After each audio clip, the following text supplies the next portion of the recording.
ప్రభు అయిన యేసుక్రీస్తు నామములో ఈ రాత్రి సమయంలో బైబిల్ తరగతికి వచ్చినటువంటి సహోదరి సహోదరులందరికీ కూడా వందనాలు తెలియజేస్తున్నాను. అలాగే యూట్యూబ్లో దేవునికి వాక్యము వీక్షిస్తున్నటువంటి ప్రతి సహోదరి సహోదరునికి చింతపల్లిలో ఉన్నటువంటి క్రీస్తు తరపుగా హృదయపూర్వకమైన వందనాలు తెలియజేస్తున్నామండి. ప్రార్థన చేసుకుని దేవునికి వాక్యం మనం ధ్యానం చేయడానికి ప్రయత్నం చేద్దాం. మహోన్నతుడైన మా పరలోకపు తండ్రి, మీ ఘనమైన నామానికి స్తుతులు స్తోత్రాలు సమర్పణ చేసుకుంటున్నాము. గత దిన శుక్రవారం నుంచి ఇంత పర్యంతము మీ మహా దయచేత కృపచేత నన్ను మమ్మల్ని సజీవ లెక్కల నుంచి సురక్షితంగా కాచి కాపాడి ఈ రాత్రి సమయంలో ప్రియులైన మీ బిడ్డలతో కలిసి ఈ బైబిల్ తరగతిలో పాల్గొనడానికి మీరు కృపను బట్టి కృతజ్ఞతలు తెలియజేసుకుంటున్నాను. ఇంత పర్యంతము కీర్తన ద్వారా స్థుతి పొందారు. ఈ సమయంలో ఈ రాత్రి సమయంలో మాకు కావలసిన ఆత్మీయ ఆహారం మీ లేఖనాల ద్వారా మాకు అనుగ్రహిస్తారని విజ్ఞాపనం చేసుకున్నాను. ఈ రీతిగా ప్రపంచవ్యాప్తంగా ఏ ప్రదేశాల్లో ఉదయకాల సమయంలో తరగతులు జరిగినవో వాటిని ఆశీర్వదించారు. అలాగే రాత్రికాల సమయంలో జరగబోతున్నటువంటి బైబిల్ తరగతుల కొరకు ప్రార్థన చేస్తున్నాను. ప్రతి ప్రదేశంలో కూడా నాయన మీ యొక్క పరిశుద్ధాత్మ కాపుదల నుంచి మీ లేఖనాలు నాయన ఉన్నవి ఉన్నట్లుగా యథార్థమైన రీతిగా బోధించేటువంటి సామర్థ్యం నాయన తెలియజేసేటువంటి సేవకులకు, అలాగే వాక్యానుసారంగా ఆ బోధ ఉన్నదా లేదా అనేటువంటి విషయాన్ని పరిశీలించేటువంటి జ్ఞానం నాయన విశ్వాసులకు మీరు దయచేస్తారని ప్రార్థన చేసుకుంటున్నాను. నాయన ఈ సమయంలో వాక్య భాగంలోకి వెళుతున్నాము. ఏ లేఖనం ఈ రాత్రి సమయంలో నాయన మాతో మాట్లాడటానికి మీరు ఇష్టపడుతున్నారో లేఖనాలు మీరు నాయన మాకు బయలుపరచమని ప్రార్థన చేస్తున్నాను. మరొకసారి కూడి వచ్చిన ప్రతి బిడ్డను, ఈ కార్యక్రమాన్ని వీక్షిస్తున్నటువంటి ప్రతి సహోదరి సహోదరుని దీవించి వాక్యం వెలుగులో మా జీవితాలు సరి చేసుకుని మీ కుమారుడు క్రీస్తులో రాకడ వరకు మేము సిద్ధపడి ఉండగలిగినట్లుగా కోరుతున్నాను. యేసుక్రీస్తు నామములో ఈ ప్రార్థనను పెట్టుకుంటున్నాం పరలోకపు తండ్రి, ఆమేన్. మరొకసారి అందరికీ వందనాలు తెలియజేస్తున్నాను. గత వారాల్లో మనం గత శుక్రవారం దేవుని గురించి మాట్లాడుకున్నాము. పెర్గమలో ఉన్నటువంటి సంఘం, అంతకుముందు స్ముర్నలో ఉన్న సంఘం, అంతకుముందు ఎఫెసులో ఉన్న సంఘం, 3 ప్రదేశాల్లో ఉన్నటువంటి సంఘాల గురించి ఇంతవరకు మనం ఆలోచన చేశాం. ఈ దినాన్ని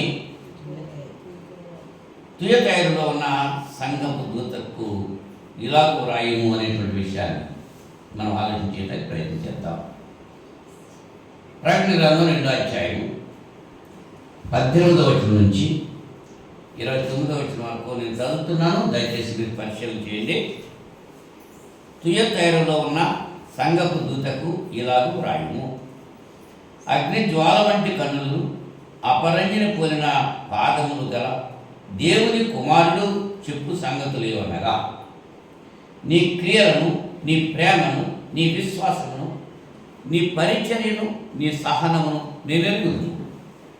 నీ మొదటి క్రియల కన్నా నీ కడపటి క్రియలు మరీ ఎక్కువైనవని ఎరుగుదు.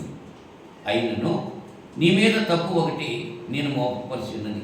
ఏమనగా, తాను ప్రవక్తిని అని చెప్పుకొనుతున్న యెజబెలు అను స్త్రీని నీవు ఉండనిచ్చుతున్నావు. జారత్వం చేయుటకును, విగ్రహములకు బలి ఇచ్చిన వాటిని తినుటకును అది నా దాసులకు బోధించుచు వారిని మోసపరచుచూ ఉన్నది. మారు మనసు పొందుటకు నేను దానికి సమయం ఇచ్చి తిని, కానీ అది తన జారత్వము విడిచిపెట్టి మారు మనసు పొంద నల్లదు. ఇదిగో నేను దాన్ని మంచం పట్టించి దానితో కూడా వ్యభిచరించి వారు దాని విక్రియల విషయమై మారు మనసు పొందితేనే కానీ వారిని బహుశ్రమల పాలు చేతులు, దాని పిల్లలను నిశ్చయంగా చంపెదను. అందువలన అంతరింద్రియములను హృదయములను పరీక్షించేవాడను నేనే అని సంఘములన్నీ తెలుసుకును. మరియు మీలో ప్రతివానికి వాని క్రియల చొప్పున ప్రతిఫలం ఇచ్చేదను. అయితే తుయతైరులో కడమవారైన మీతో అనగా ఈ బోధను అంగీకరింపక సాతాను యొక్క గూఢమైన సంగతులను ఎరుగము అని చెప్పుకుని వారందరితో నేను చెప్పుచున్నదేమనగా, మీ పైన మరి ఏ భారము పెట్టను. నేను వచ్చే వరకు మీకు కలిగి ఉన్న దాన్ని గట్టిగా పట్టుకునడి. నేను నా తండ్రి వలన అధికారం పొందినట్టు జయించుచు అంతం వరకు నా క్రియలు జాగ్రత్తగా చేయవానికి జనుల మీద అధికారం ఇచ్చేది. అతడు ఇనుప దండంతో వారిని ఏలును, వారు కుమ్మరి వారి పాత్రలో పొగలగొట్టబడదు. మరియు అతనికి వేకో చొక్కని ఇచ్చేదను. సంఘములతో ఆత్మ చెప్పుతున్న మాట చెవి గలవాడు వినుడు గాక. ఇంత పర్యంతము మనం చదువుకున్నటువంటి లేఖన భాగంలో తుయతైరలో ఉన్నటువంటి సంఘపు దూతకు వ్రాయబడినటువంటి సంగతులు ఇక్కడ మనం చూసుకుంటున్నాం. ఈ సంఘానికి పెద్దలు పెట్టినటువంటి పేరు ఏమిటంటే యెజబెలు సంఘ సభ్యులుగా ఉన్న సంఘం అన్నారు. యెజబెలు సంఘ సభ్యురాలుగా ఉన్నటువంటి సంఘం అని చెప్పి బైబిల్ పండితులు తెలియజేసుకుంటున్నారు. అంటే ఆ సంఘంలో ఎవరున్నారు? యెజబెలు ఉన్నారు. యెజబెలు గురించి మనం ఆలోచన చేస్తే యెజబెలు ఎవరు? అహాబు రాజు యొక్క భార్య. అహాబు ఎవరు? ఇజ్రాయేల్ రాజు. మరి యెజబెలు ఎవరు? సీదోనీయుల రాజు అయినటువంటి యెత్బయలు కుమార్తె. ఈ సత్యాన్ని మనం రాజుల మొదటి గ్రంథం 18వ అధ్యాయం నుంచి 22 అధ్యాయాలు, అలాగే 2వ రాజుల గ్రంథం 6వ అధ్యాయం వరకు కూడా చదువుకుంటే యెజబెలు గురించి, అహాబు గురించి మనకు విశిష్టంగా తెలుసుకునేటువంటి అవకాశం ఉంటుంది. సీదోనీయులకు రాజైన యెత్బయలు కుమార్తె ఈమె యెజబెలు. అన్యురాలు, యూదురాలు కాదు, ఇజ్రాయేలీరాలు కాదు. కానీ ఈ అహాబు రాజు మాత్రం ఇజ్రాయేలీయుడు. రాజుల మొదటి గ్రంథం 16వ అధ్యాయంలో ఈ విషయాన్ని మనం చూడగలం. రాజులు మొదటి గ్రంథం 16వ అధ్యాయం 33వ వచనం నుంచి మనం చూస్తే 33వ వచనం నుంచి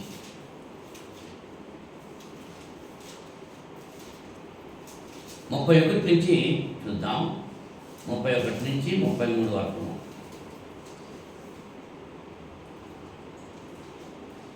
నెబాతు కుమారుడైన యరొబాము, ఇంకా 30 నుంచి చదువుతాను.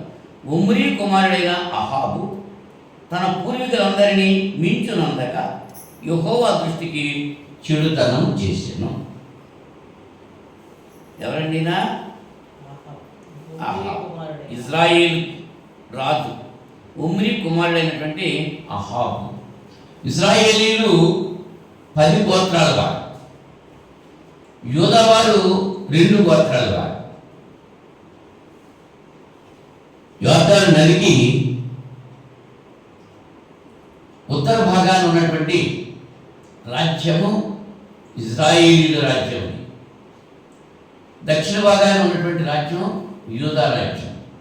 ఇజ్రాయేల్ రాజ్యాన్ని 20 మంది రాజులు పరిపాలన చేశారు. ఏ ఒక్కడు కూడా దేవునికి అనుకూలంగా లేడు, దేవునికి వ్యతిరేకమైనటువంటి వాడే. యూదా రాజులు 19 మంది పరిపాలన చేశారు. 19 మందిలో కొద్దిమంది దేవుని అనుసరించిన వాళ్ళు ఉన్నారు, అందరూ కూడా కాదు. కనుక ఇజ్రాయేల్ రాజులు ఆ కాలంలో ప్రజలంతా కూడా అశ్షూరు చెరలోకి వెళ్ళిపోయారు. అక్కడి నుంచి మళ్ళీ తిరిగి రాలేదు. యూదా వారైతే బాబిలోనియా చెరకు వెళ్ళారు, అక్కడి నుంచి మళ్ళీ తిరిగి బయటకు వచ్చారు. ఈ చరిత్ర రాజుల గ్రంథంలో మనం చూడగలుగుతున్నాం.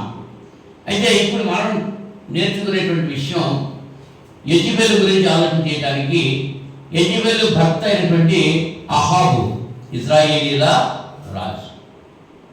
ఇతడు ఒమ్రీ కుమారుడు. ఈయన గారు నెబాతు కుమారుడైన యరొబాము జరిగించిన పాపక్రియలను అనుసరించి నడుచుకునేటకు అది స్వల్ప సంగతి అనుకుని అతడు సీదోనీయులకు రాజైన యెత్బయలు కుమార్తె అయిన యెజబెలును వివాహం చేసుకుని బయలుదేవతను పూజించుచు దానికి మొక్కుచు ఉండెను. షోమ్రోన్లో తాను బయలునకు కట్టించిన మందిరమందు బయలునకు ఒక బలిపీఠము కట్టించాడు. మరియు అహాబు దేవతాస్తంభం ఒకటి నిలిపెను. ఈ ప్రకారం అహాబు తన పూర్వీకులైన ఇశ్రాయేలు రాజులందరికంటే ఎక్కువగా పాపం చేసి ఇశ్రాయేలీల దేవుడైన యెహోవాకు కోపము పుట్టించాడు. అహాబు జీవితం గురించి మనం ఆలోచన చేస్తే ఈయన గారు ఏం చేశాడండి? ఎవరిని వీళ్ళు చేసుకున్నాడు? దేవుడు ఏం చెప్పాడు? ద్వితీయోపదేశకాండం 7వ అధ్యాయము మొదటి 4 వచనాల్లో, ద్వితీయోపదేశకాండం 7వ అధ్యాయం మొదటి 4 వచనాల్లో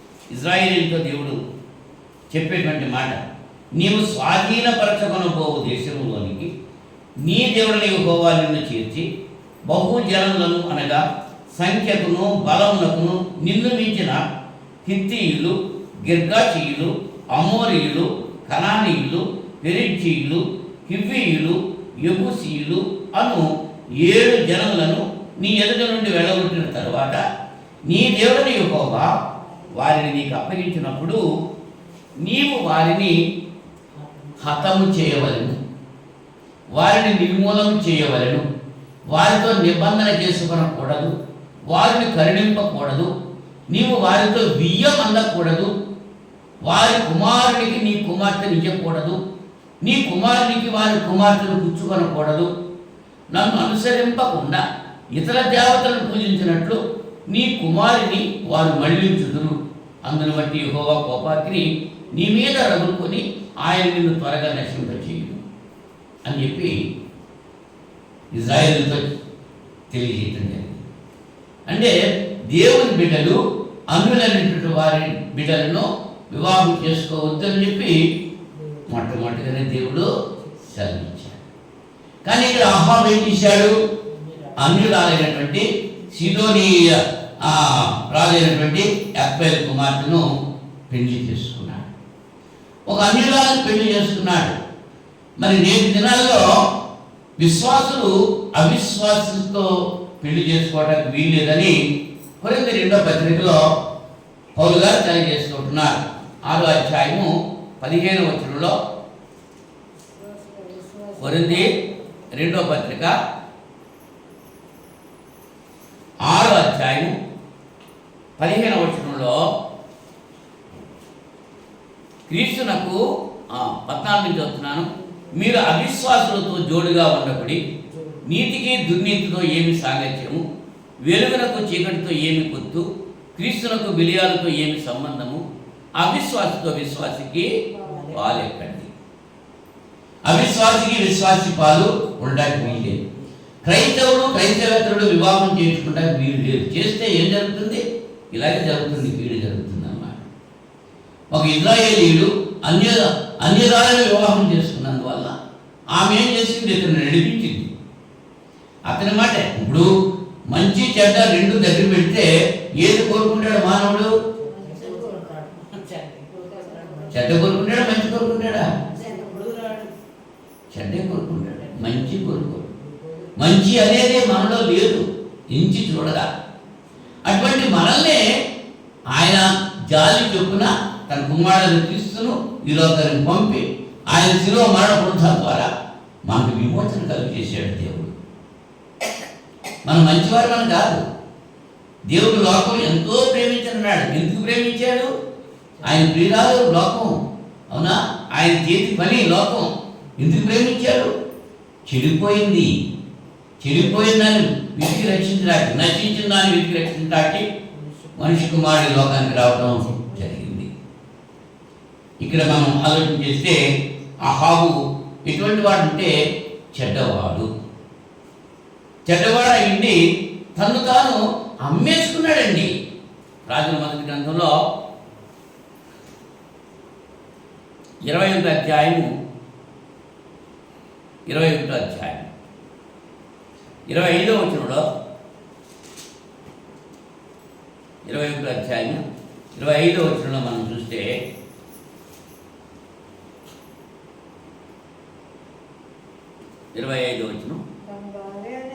తన భార్య అయిన యెజెబెలు ప్రేరణ చేత యెహోవా దృష్టికి కీడు చేయ తన్ను తాను అమ్ముకొనిన అహాబు వంటి వాడు ఎవడును లేడు అని పరిశుద్ధాత్ముడు తెలియజేస్తున్నాడు. తన భార్య అయినటువంటి యెజెబెలు ప్రేరణ చేత యెహోవా దృష్టికి కీడు చేసినటువంటి వాడు, తను తాను అమ్మేసుకున్నాడు. ఇవాళ నేటి సమాజంలో క్రైస్తవులు ఏ రీతిగా జీవిస్తున్నారు? భర్తలకు లోబడి భార్యలు ఉన్నారా, భార్యలకు లోబడి భర్తలు ఉన్నారా అని ఆలోచన చేస్తే వాళ్ళు ఉన్నారు, వీళ్ళు ఉన్నారు. భర్తకు లోబడే భార్యలు ఉన్నారు, భార్యకు లోబడే భర్తలు ఉన్నారు.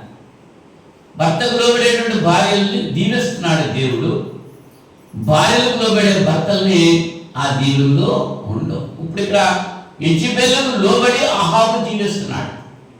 తన ఇష్టం కాదు, తనతో అమ్మేసుకున్నాడు. తన భార్య ఏది చెప్తే అదే చేస్తున్నాడే తప్ప తనకి సొంతంగా నిర్ణయాలు తీసుకునేటువంటి వాడు కాదు. ఇక్కడ తుయతైరా సంఘంలో యెజెబెలు అనేటువంటి స్త్రీని సంఘ సభ్యురాలుగా ముంచుకున్నారు వీళ్ళు. నేటి దినాల్లో సంఘాల్లో అటువంటి యెజెబెలు ఉన్నారా లేదా ఆలోచన కలగకుండా. ఆ దినాన్ని యెజెబెలు ఏం చేసింది? తన భర్తను తన కంట్రోల్లో ఉంచుకుంది. ఆమె ఏం చేస్తుందంటే, యెజెబెలు 18వ అధ్యాయం చూడండి, రాజుల మొదటి గ్రంథం 18వ అధ్యాయంలో 19వ వచనంలో, ఇశ్రాయేలు వారిని అందరినీ యెజెబెలు పోషించుతున్న బయలుదేవత ప్రవక్తలు 450 మంది, అషేరాదేవి ప్రవక్తలైన 400 మంది ఉన్నారు. ఈ యెజెబెలు ఏం చేస్తుందండి? బయలుదేవత ప్రవక్తలు 450 మందిని, అషేరా దేవత ప్రవక్తలు 400 మందిని, మొత్తం 850 మంది అబద్ధ ప్రవక్తలు తెచ్చుకొని పోషిస్తుంది. ఎవరు? ఏ ప్రవక్తలు తెచ్చుకుంది? అబద్ధ ప్రవక్తలు తెచ్చుకుంది, విగ్రహాలను తెచ్చుకుంది. ఇప్పుడు అన్ని ఇశ్రాయేలీయుడైనటువంటి అహాబు రాజు అన్యురాలైనటువంటి యెజెబెలును పెళ్లి చేసుకున్నందువల్ల ఆ యెజెబెలు సేవిస్తున్నటువంటి విగ్రహాలను తీసుకొచ్చి ఇక్కడ పెట్టింది. ఇశ్రాయేలీయుల దేశంలో ఒక్కొక్క పూజ, ఒక బొమ్మ తెచ్చుకుంటాం, ఆ బొమ్మకు పూజారి, ఆ పూజారికి ఒక గుడి, ఇలాగా ఎంతమంది దేవతలు? 850 మంది అలా చేసింది. అవునా? యెజెబెలు దేవుని ప్రవక్తలు చంపించేసింది. 18వ అధ్యాయం 4వ వచనంలో రాజు మొదటి గ్రంథంలో, యెజెబెలు యెహోవా ప్రవక్తలను నిర్మూలన చేయుచుండగా గుహలో 50 మందిగా 100 దాచి అన్నపానములు ఇచ్చి వారిని పోషించారు. ఎవరు? ఓబద్యా అనేటువంటి గృహ నిర్వాహకుడు. అహాబు యొక్క గృహ నిర్వాహకుడు యోబెద్యా. యోబెద్యా దేవుని ప్రవక్తల్ని 50 మంది ఒక గుహలో, 50 మంది ఒక గుహలో దాచిపెట్టి వాళ్ళకి అన్నపానాలు ఇచ్చి పోషించాడు. అహాబు తెలియకుండా.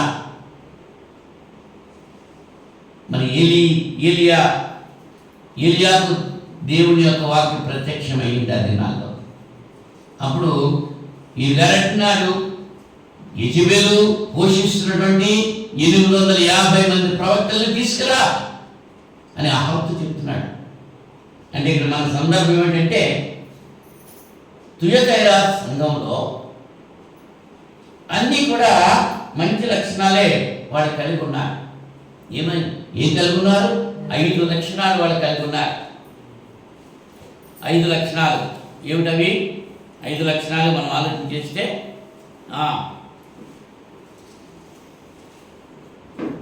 నీ క్రియలను 19వ వచనంలో, నీ ప్రేమను, నీ విశ్వాసమును, నీ పరిచర్యను, నీ సహనమును నేను ఎరుగుదును అంటున్నాడు. తుయతైరా సంఘం గురించి పరిశుద్ధాత్ముడు మెచ్చుకుంటున్నటువంటి విషయాలు 5 ఉన్నాయి.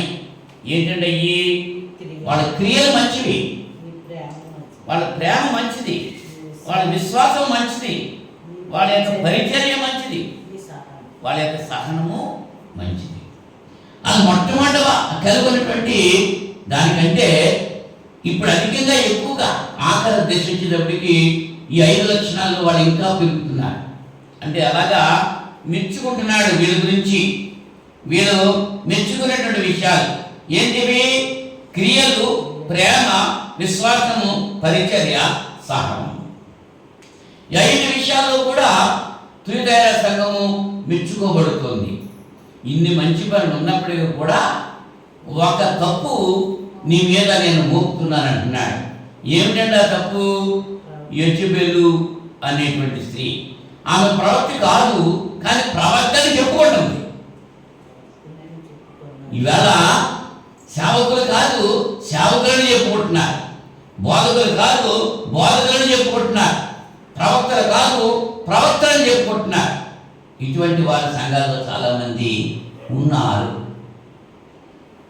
అలనాడు వాళ్ళకి సంభవించి ఈ యుగాంతమందున్న మనకి బుద్ధి కలగడానికి రాయబడ్డాయి లేకుండా ఆ సంఘటనలు ఇప్పుడు మనం ఆలోచన చేస్తున్నాం. తుయతైర సంఘములో క్రీస్తు ప్రభు వారు ఆ సంఘం మీద మోపుతున్నటువంటి తప్పు ఒకే ఒక తప్పు అన్నమాట. అదేంటది? యెజబెలును సంఘ సభ్యులుగా ఉంచుకున్నావు. అంటే అహాబు రాజు భార్య యెజబెలు కాదు ఇక్కడ సంఘంలో ఉంటాం. ఆ యెజబెలు గురించి మనం ఆలోచన చేసాం. యెజబెలు ఎటువంటిదో తన భర్తను అదుపులో ఉంచుకుంది, తనే రాజ్య పరిపాలన చేస్తూ ఉంది. ఆమె ఇంకా ద్రోహం చేసింది.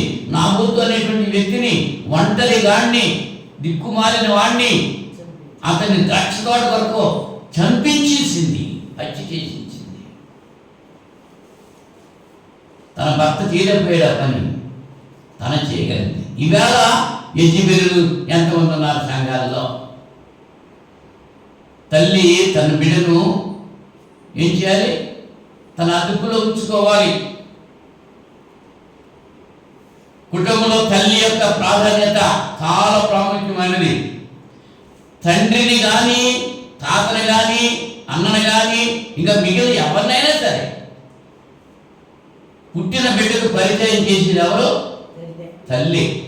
ఏమ్మా, తల్లి పరిచయం చేస్తేనే ఆ బిడ్డకు ఎవరెవరో ఎవరెవరో తెలియదు. మరి మంచి నేర్పాలా అక్కర్లేదా? చెడ్డ నేర్పితే నేర్చుకుంటున్నాడు బిడ్డడు, మరి మంచి నేర్పితే నేర్చుకోడా? మరి తల్లులు ఎలాగ నేర్పాలి? మోషే తల్లి అయితే బాల్యం నుంచి పాలు ఇచ్చి పెంచి నేర్పించింది, గుగ్గు పాలతో అతడికి చెప్పింది. మరి నేటి దినాల్లో తల్లి ఏం చెప్తున్నారు బిడ్డలకు? తల్లి ఆవు వెళ్ళి చేలో మేస్తూ ఉంటే దూడ వెళ్ళి గట్టు మీద మేస్తుందా? శాంతి ఉందా మనకే? మరి తల్లి మాదిరిగా ఉండాలి, బిడ్డలకు మాదిరిగా తల్లి ఉండాలి.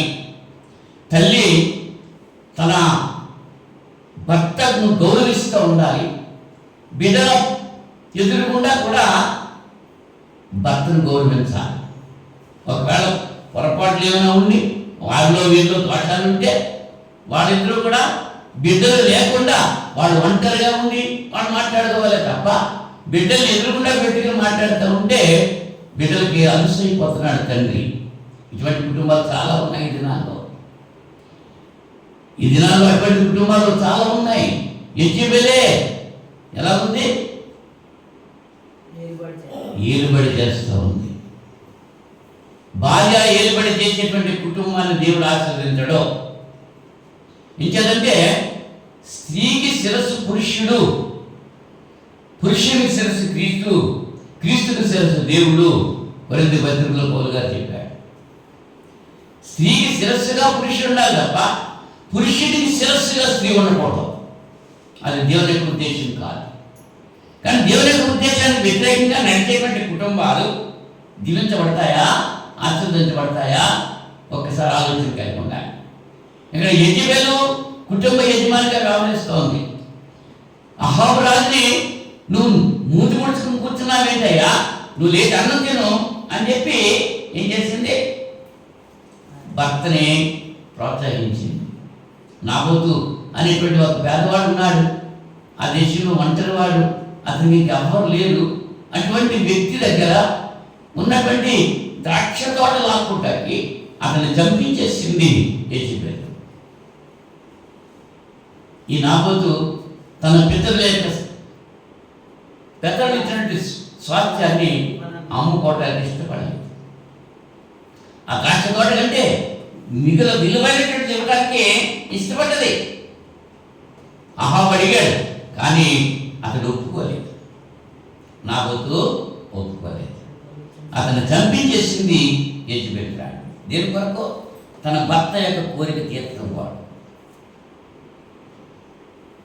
అంటే ఆ ఇంట్లో నాయకత్వం ఎవరిదే? అటువంటి యెజెబెలుని తుయతైరా సంఘంలో ఉంచుకున్నాడు. అది తప్పు. లోకంలో ఉంటే ఉండొచ్చు, దాని విషయం మనకు అనవసరం. సంఘంలో ఉండాలా ఉండకూడదా? సంఘంలో అటువంటి కుటుంబాలు ఉండాలా? ఒకవేళ అటువంటి ఉంటే ఇప్పుడైనా మార్చుకుంటారని ప్రేమతో తెలియజేస్తా. అధికారం భర్తదే. భర్తకి ఇచ్చిన అధికారం ఏంటంటే నీ భార్యను ఏలుదు అన్నాడు ఏదేదో తోటలో. ఆదాముతో చెప్పినటువంటి మాట, హవ్వతో చెప్పినటువంటి మాట, నీ భర్త యందు నీకు వాంఛ కలుగుతుంది అన్నాడు. భర్త భార్యను ప్రేమించాలి, భార్య భర్తకు లోబడి ఉండాలి. ఎఫెసీ పత్రిక 6వ అధ్యాయం 5వ అధ్యాయంలో కూడా అదే మాట పౌలు గారు తెలియజేస్తున్నారు. పురుషుడు స్త్రీని ప్రేమించాలి, క్రీస్తు సంఘమును ప్రేమించినట్లుగా ప్రతి పురుషుడు తన భార్యను ప్రేమించాలి అని లేఖనం తెలియజేస్తుంది. ఎవరైతే లేఖనానుసారంగా జీవిస్తారో దేవుని యొక్క కృపకు పాత్రులుగా ఉంటారు. లేఖనానుసారంగా జీవించకపోతే దేవుని యొక్క కృప వాళ్ళ మీద ఉండేటువంటి అవకాశం లేదు అనేటువంటి విషయాన్ని ఈ రాత్రి సమయంలో మీతో తెలియజేస్తూ ఉంటున్నాను. యెజెబెలు ప్రవక్త గురించి మనం ఆలోచన చేసుకుంటున్నాం. క్రొత్త నిబంధనలో కూడా ప్రవక్తలు ఉన్నారా లేరా? అపొస్తలుల కార్యాలు 21వ అధ్యాయంలో 8-9 వచనాల్లో మనం చూస్తే ఫిలిప్పు అనేటువంటి సంఘ పెద్ద యొక్క కుమార్తెలు 4 వాళ్ళు ప్రవచించేవారుగా ఉన్నారు. 4 కుమార్తెలు ప్రవచిస్తున్నారు. ఫిలిప్పు యొక్క కుమార్తె. ఇవాళ కుమార్తెలు కలిగినటువంటి తల్లిదండ్రులు అదృష్టవంతులను లోకంలో చెప్పుకుంటున్నారు. జరిగే సంఘటనలు బట్టి కుమారుడు కావాలి అని వ్రతాలు చేసేసి ప్రార్థనలు చేసేసి కుమారుడు కావాలని దేవుని సన్నిధిలో అడిగి పొందినటువంటి తండ్రులు ఆ కుమారుని వల్ల ఎంతో హింసలు పడుతున్నారు ఈ దినాల్లో. అవునా కాదా? నిజం చెప్తూ ఉంటే నిష్ఠూరంగా ఉంటుంది. నిజమా కాదా? అలాగా వాళ్ళు ఉండడానికి కారణం ఏంటి? బాల్యం నుంచి వాళ్ళని ప్రభు యొక్క శిక్షలో బోధలో పెంచలేదు. తల్లి పెంచాలి. తల్లి ఒడి బిడ్డ యొక్క ప్రథమ పాఠశాల. బిడ్డలకు బుద్ధులు చెప్పడానికి బాధ్యత ఎవరిదే? తల్లిది. పోషించి సంరక్షించడం అన్నది తండ్రిది. కష్టపడి సంపాదిస్తాడు. కుటుంబానికి కావాల్సినటువంటి అవసరం తీర్చడం కోసం ధనం సంపాదించి వచ్చేటువంటి బాధ్యత పురుషులైతే తెచ్చినటువంటి ఆదాయాన్ని బిడ్డలకు ఖర్చు పెట్టి ఎవరిని ఎలాగ పెంచాలో, ఎవరిని ఎలాగ సమర్థించాలో చూసుకోవాల్సిన బాధ్యత తల్లిదే తప్ప తండ్రిది కాదు అనే విషయం మనం గుర్తించాలి. తల్లిదండ్రులు ఇద్దరు కలిసి బిడ్డలు ప్రభు యొక్క శిక్షలో బోధలో పెంచాలి. కానీ సమాజంలో చాలా కుటుంబాలు తండ్రికి విలువట్లేదు, తల్లి మాటే లెక్క చేస్తున్నారు. మన గ్రామంలో కూడా అటువంటి కుటుంబాలు ఉన్నాయి. తల్లి చెప్తేనే వింటాడు వాడు, తండ్రి చెప్తే ఏ మాత్రం కూడా వింటాం. మీకు జ్ఞాపకం చేస్తే మరి పర్వాలేదు, ఉన్న విషయమే కాబట్టి దాటి వెంకన్న సుబ్బమ్మ వాళ్ళ గురించి వచ్చినాకన్న సుబ్బయ్యమ్మ వాళ్ళ కుటుంబం మనకు తెలుసు కదా. ఒక్కడే కొడుకు, వాడు ఎవరి మాట వినేవాడు? అమ్మ చెప్తేనే వినాలి, నాన్న చెప్తే వినేవాడు కాదు. ఏమైపోయారు వాడు? కారణం ఏంటి? బాల్యం నుంచి ఆ బిడ్డను ప్రభు యొక్క శిక్షలో బోధలో పెంచలేదు. మరి నేటి దినాల్లో అనేక మంది తల్లులు ప్రలాపిస్తున్నారు, నా కొడుకులాగా అయిపోయాడు, నా కోడలాగా అయిపోయింది అని. ఎందుకు బాధపడుతున్నారు? కారణం ఏంటి? బాల్యం నుంచి ప్రభు యొక్క శిక్షలో బాధలో పెంచలేదు. నీ తల్లిని నీ తండ్రిని సన్మానించు, నువ్వు భూమి మీద దీర్ఘాయుష్మంతుగా ఉంటావు అనేటువంటి ఆజ్ఞ ఈ తల్లిదండ్రులు బిడ్డలకు చెప్పలేదు చిన్నప్పటి నుంచి. కాకొచ్చేస్తుంది, పిల్లి వచ్చేస్తుంది, ఇయ్యాలకు వచ్చేస్తుంది, ఇలాంటి మాటలే చెప్పి పెంచారే తప్ప దేవుడు ఉన్నాడు, దేవుడికి భయపడు అనేటువంటి మాట చెప్పి పెంచినటువంటి తల్లుడు ఎంతమంది ఉన్నారు? ఆ వేళ అలా పెంచలేదు కాబట్టి ఈ వేళ నాకు ఏడవలసిన పరిస్థితి వచ్చింది. ఇక మీద అలా పెంచలేదు తన కొడుకుని. మోషేని అలా పెంచింది, ఉగ్గు పాలతో పెంచింది, హెబ్రీయుల చరిత్ర అంతా చెప్పింది, దేవుని మాటలే బోధించింది. మరి నీటి తల్లులు ఎట్లా ఉంటున్నారో ఆలోచన చేసుకోవాలి. ఈవేళ రోడ్డు మీద వెళ్తుంటే తల్లి ఎవరో పిల్ల ఎవరో తెలుస్తలేదు. పిల్లకంటే తల్లే ఎలా ఉంటుంది? టిప్టాప్గా తయారైపోయి ఆమె పడిచిగా ఉంటుంది. అప్ప ఈడు తల్లా అని అనుకుంటున్నారు మిగిలిన వాడు, చూసేటువంటి వాడు. దానికి కారణం ఏంటి? తల్లి యెజబెల్ అన్నమాట. యెజబెల్ ఎలా పెంచుతుంది? రంగులు పూసుకున్నది. యెజబెల్ గురించి మనం ఆలోచన చేస్తే ముఖానికి రంగులు పూసుకుంటుంది. ఇలా రంగులు పూసుకునేటువంటి వాళ్ళు కూడా యెజబెల్ వారసులు అనేటువంటి విషయాన్ని గుర్తించాలి. అన్యులు పూసుకుంటున్నారు, అన్యులు వేషధారణ చేస్తున్నారు, వస్త్రధారంలో కూడా సరైన రీతిగా వస్త్రాలు ధరించట్లేదు అన్యులు. మరి క్రైస్తవులు కూడా అలాగే ఉంటే వాటిలో ప్రత్యేకత ఏది? పేతురు గారు అదే చెప్తున్నారు. స్త్రీలు ఎలా ఉండాలో పేతురు 2వ పత్రికలో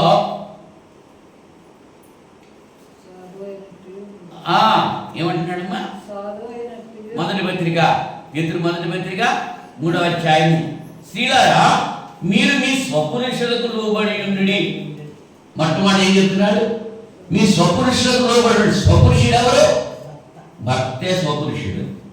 తండ్రి కూడా పరపురుషుడే, అన్నగారు కూడా పరపురుషుడే, మిగిలిన వాళ్ళు ఎవరైనా పరపురుషులే. తన భర్త మాత్రమే స్వపురుషుడు. స్వపురుషులకు లోబడి ఉండి. అందువలన వారిలో ఎవరైనా వాక్యములకు అవిధేయులైతే వారు భయంతో కూడిన మీ పవిత్ర ప్రవర్తన చూచి వాక్యం లేకుండానే తమ భార్యల నడవడి వలన రాబట్టబడవచ్చు. జడలు అల్లుకొనిటయు, బంగారు నగలు పెట్టుకునిటయు, వస్త్రము ధరించుకొనిటయు అను వెలుపటి అలంకారము మీకు అలంకారముగా ఉండగా సాధువైనట్టు మృదువైనట్టునైనా గుణము అను అక్షయ అలంకారము గల మీ హృదయపు అంతరంగ స్వభావము మీకు అలంకారంగా ఉండవలను. అది దేవుని దృష్టికి మిగిలిన విలువ కలది. అటువలే పూర్వము దేవుని ఆశ్రయించిన పరిశుద్ధ స్త్రీలను తమ స్వపురుషులకు లోబడి ఉండటి చేత తమను తాము అలంకరించుకుని. ఆ ప్రకారం శారా అబ్రాహామును యజమానులను పిలుచుచు అతనికి లోబడి ఉండెను. మీరును యోగ్యముగా నడుచుకొనొచ్చు, ఏ భయమునకు బెదరకునేలా ఆమెకు పిల్లలవుతురు. ఎవరికి? శారాకి పిల్లలవుతురు. శారా ఎప్పుడైనా తన భర్త అయినటువంటి అబ్రాహామును ఒరే అబ్రాహాం పిలిచిందా? ఈ యారాన్ని పిలిచిందా? ఈ వేళ భార్యలు ఎలా పిలుస్తారు భర్తల్ని? ప్యాషన్ అయిపోయింది. టీవీలు చూసి, సినిమాలు చూసి దాంతో ప్యాషన్ అయిపోయింది. భర్తను అలా పిలవటం. కానీ శారా ఏం చేసింది? యజమానుడా అని గౌరవించింది. ఏ స్త్రీ అలాగ భర్తకు లోబడి భర్తను గౌరవిస్తాడో ఆ స్త్రీ నెనలు గల స్త్రీ కొనియాడబడుతుంది అని చెప్పి సామెతల్లో తెలియజేస్తున్నారు.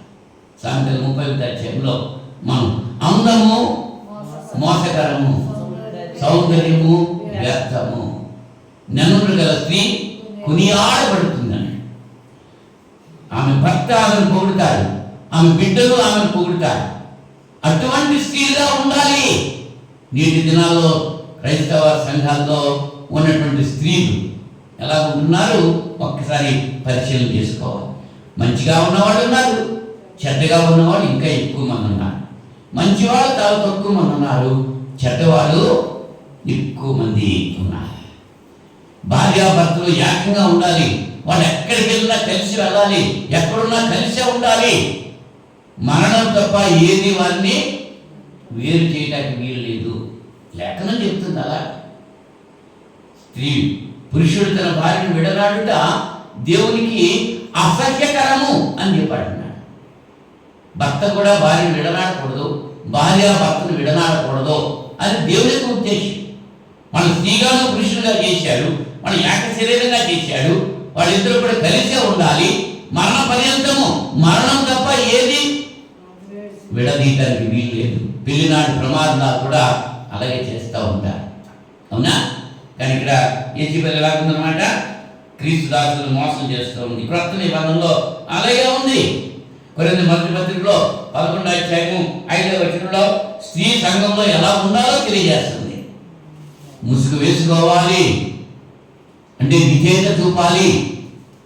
ఇస్సాకు తోటే రిబకా ఏం చేసింది? ఒంటె దిగి ముసుగు వేసుకుంది, విధేయత చూపింది. తన భర్తకు విధేయత చూపాలి. సంఘం అనేటువంటి వధువ వరుడైనటువంటి క్రీస్తుకు విధేయత చూపాలి, లోబడి ఉండాలి. అప్పుడే దీవించబడతారు. లోబడి ఉన్నవాళ్ళే దీవించబడతారు. గర్వంగా ఉన్నవాళ్ళు దీవెనలు ఉండవు, ఉంటాయా? వినయ మనస్కులు దీవించబడతారు. వినయంతో దేవుని సన్నిధిలో మనం విజ్ఞాపనం చేస్తూ ఉండాలి. ఎక్కడైనా ఒక అధికారి దగ్గరికి వెళ్ళి మనము గర్వంగా అడుగుతామా, వినయంగా అడుగుతామా? గణార్థంగా అడిగితే అధికారి మనకి మేలు చేస్తాడా? మరి దేవుని దగ్గర మనం ఎలా ఉండాలి? మన గృహంలో మనం ఎలా ఉండాలి? మన కుటుంబంలో మనం ఎలా ఉండాలి? జీవం వల్ల దేవుని సంఘంలో జీవులు ఎలా ప్రవర్తించాలో అనేటువంటి విషయాన్ని పరిశుద్ధాత్ముడు తెలియజేస్తూ ఉంటున్నాడు. భర్త భార్యను ప్రేమించాలి, భార్య భర్తకు లోబడి ఉండాలి. ఇది పెళ్లిగాడు మాత్రం చెబుతూ ఉంటారు ప్రసంగాలు, కానీ ఉంటప్పుడు మాత్రం ఈ ప్రసంగాలు ఇప్పుడు లేవా, అక్కర్లేదా? మరి యెజెబెల్నే నువ్వు సంఘ సభ్యులుగా ఉంచుకున్నావు, తుయతేరా సంఘమా అని చెప్పి హెచ్చరిక చేస్తున్నాడు ఇక్కడ పరిశుద్ధాత్ముడు. ఏమిటి, ఎలా మోసం చేస్తున్నారు? ఈ యెజెబెల్ ఏం చేస్తుందంటే విగ్రహాలకు బలించిన వాటిని తినకూడదు, క్రైస్తవుడు తినొచ్చు అని బోధిస్తోంది. ఎవరా? జాగ్రత్తం చేయకూడదు. కానీ యెజెబెల్ ఏం చేస్తుంది? జాగ్రత్తం చేసేటట్టు ఏం చేస్తున్నామా? ప్రోత్సహిస్తుంది. కొరింథీ మొదటి పత్రిక 5వ అధ్యాయంలో, కొరింథీ మొదటి పత్రిక 5వ అధ్యాయంలో ఒకడు తన తండ్రి భార్యను ఉంచుకున్నాడట, ఇట్లుండి మీరు ఉప్పొంగుతున్నారే కానీ అట్టి జాగ్రత్తం చేసిన వ్యక్తిని మీలో నుంచి వెలివేసిన వాడు కారు అని అడుగుతున్నాడు కొరింథీ సంఘం. జాగ్రత్తం, జారులు జోరులు దేవుని రాజ్యానికి వారసులు కారు. అటువంటి పనులు చేస్తూ అటువంటి కార్యం అన్ని జనుల్లో కూడా జరగదని చెప్పంటున్నాడు ఇక్కడ కొరింథీ మొదటి పత్రిక 5వ అధ్యాయంలో. మీలో జాగ్రత్త ఉన్నదని వదంతి కాదు, మీలో ఒకడు తన తండ్రి భార్యను ఉంచుకున్నాడట, అట్టి జాగ్రత్తము అన్ని జనులనైనా జరగదు. ఇట్లుండి మీరు ఉప్పొంగుతున్నారే కానీ మీరు ఎంత మాత్రం దుఃఖపడి ఇలాంటి కార్యాలు చేసిన వారిని మీలో నుండి వెలివేసిన వారు కాదు. మరి నేటి సమాజంలో ఎలా ఉన్నారు, నేటి సంఘంలో ఎలా ఉన్నారు అనేటువంటి పరిశీలన మనం చేసుకోవాలి. అలా చేసిన వారిని మనం విమర్శించడం కాదు, వాళ్ళని మనం ఏమి చేయలేం. ఎవరి క్రియలు చెప్పిన వారికి ప్రతిఫలం దేవుడు ఇస్తాడు. మనం తీర్పు తీర్చడానికి మనకు హక్కు లేదు, అధికారం లేదు. తీర్పు తీర్చేది దేవుడే, కానీ మనం ఏం చేస్తాం? పుట్టిన తీర్పు తీర్చేస్తూ ఉంటారు చాలామంది. వాడు అలాగా వెళ్ళలాగా తీర్పు తీర్చడానికి నువ్వెవడు? ఎవరి శిక్ష వాళ్ళు అనుభవిస్తారు, ఎవరి తప్పుకు శిక్ష వాళ్ళు అనుభవిస్తారు. మనకేంటి? ఏ కర్ర నొప్పుంటే ఆ కర్రే కాస్తుంది, మనకెందుకు బాధ? కానీ లోకులు అలా ఉంటారు చాలామంది, అవునా? ఇది చదువుకుంటూ ఉంటారు, చెప్పుకుంటూ ఉంటారు, కొనుక్కుంటూ ఉంటారు, వాళ్ళ గురించి వీళ్ళ గురించి రకరకాలైన మాటలు చెప్పుకుంటూ ఉంటారు. అసలు వాళ్ళ గురించి వాళ్ళ ఆలోచన చేయరు. జాగ్రత్తలు చేసేటట్లు ప్రోత్సహిస్తున్నది ఎవరైతే నేటి సంఘాల్లో అటువంటి జాగ్రత్తలను ప్రోత్సహిస్తున్నారో వాళ్ళు యెజెబెలు అనేటువంటి విషయాన్ని మనం గుర్తించాలి. తినొచ్చులే పర్వాలేదు అనేటువంటి ఆలోచనలు కూడా. భోజనం నుంచి దేవుని రాజ్యాన్ని పాడు చేయకూడదు.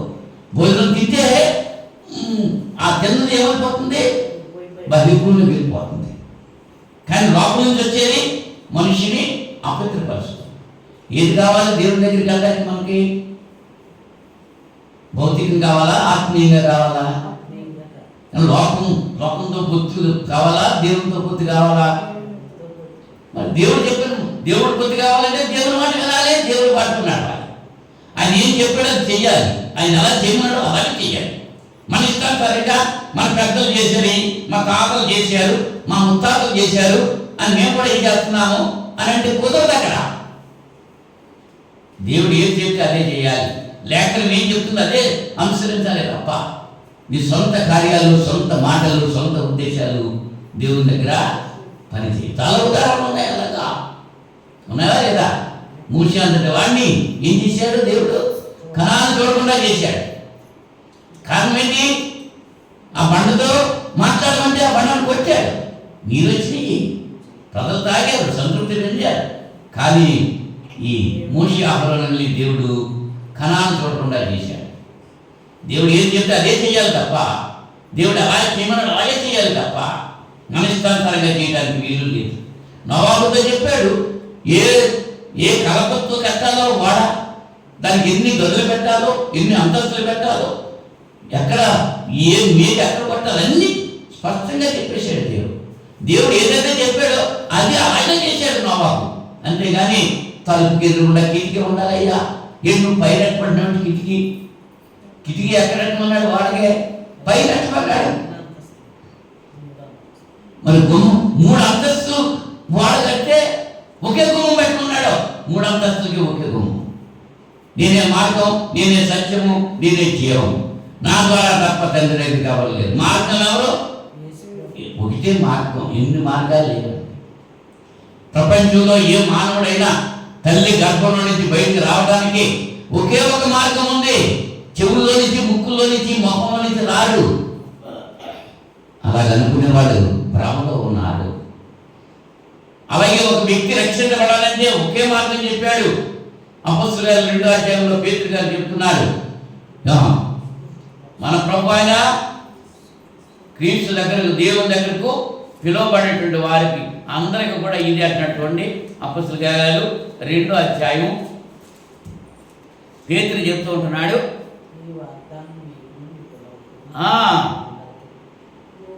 38వ వచనం నుంచి, పేతురు మీరు మారుమనసు పొంది పాపక్షమాపణ నిమిత్తం ప్రతివాడు యేసుక్రీస్తు నామమున బాప్తిసం పొందుడి, అప్పుడు మీరు పరిశుద్ధాత్మను వరం పొందుదు. ఈ వాగ్దానము మీకు, మీ పిల్లలకి, దూరస్తులందరికీ, అనగా ప్రభు అయిన మన దేవుడు తన యొద్దకు పిలిచిన వారికి అందరికీ చెందునని వారితో చెప్పారు.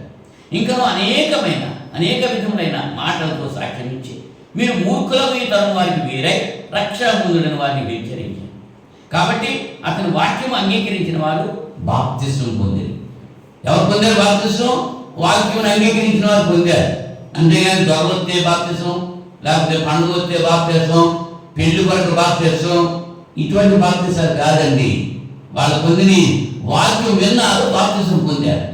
వాక్యం విని హృదయంలో నడుచుకున్నారు, వాళ్ళ మనసు మార్చుకున్నారు, వారి జీవిత విధానాలు మార్చుకున్నారు, వాళ్ళు ఒప్పుకున్నారు, యేసుక్రీస్తు దేవుని కుమారుడు ఒప్పుకున్నారు, దేవుడు మృతుల్లో ఆయన లేపాడని మృతుల్లో విశ్వసించారు, వాళ్ళు బాప్తిసం పొందారు. మరి నేటి నాతో ఎలా బాప్తిసాలు పొందుతున్నారు? ఆలోచన కలిగి ఉండాలి. కనుక ప్రియులారా, జాగ్రత్త చేయడానికి ఈ యెజబెలు ప్రోత్సహిస్తుంది. రెండోది, విగ్రహాలకు బలిచ్చినప్పటిని నిర్మోహమాటంగా తినేయొచ్చని చెప్పి హెచ్చరిక చేస్తాం. తినొచ్చా? తినకూడదు. ఏం చేయాలి? తిమోతి 2వ పత్రిక 4వ అధ్యాయము 3-4 వచనాల్లో పౌలు గారు అక్కడ తిమోతితో తెలియజేస్తూ, హితబోధను సహించట్లేదు జనులు, దురద చెవులు కలిగిన వారుగా ఉంటున్నారు అనేటువంటి విషయాన్ని తెలియజేస్తున్నాడు. 4వ అధ్యాయము 3వ వచనంలో. పైనుంచి మనం చూస్తే 2వ వచనంలో, వాక్యమును ప్రకటించుము, సమయమందును అసమయమందును ప్రయాసపడము, సంపూర్ణమైన దీర్ఘశాంతంతో ఉపదేశించు, ఖండించుము, గద్దించుము, బుద్ధి చెప్పుము. ఎందుకనగా జనుడి హితబోధన సహింపగా దురదజలు గలవారై తమ స్వకీయ దురాశలకు అనుకూలమైన బోధనలతో తమ కొరకు పోగు చేసుకుని సత్యములకు చేరనీయక కల్పనాకథల వైపు తిరుగు కాలము వచ్చు. ఇప్పుడు వచ్చేసింది. ఇప్పుడు కల్పనా కథలు చెప్తేనే, పిట్ట కథలు చెప్తుంటేనే వింటున్నారు. వాక్యం చెప్తా లేదండి, కాకం కథలు చెప్తున్నారు. అవునా? ఈ కథలు చెప్తుంటేనే వింటున్నారు తప్ప వాక్యం చెప్తుంటే కళ్ళు మూసుకుని నిద్రపోతున్నారు.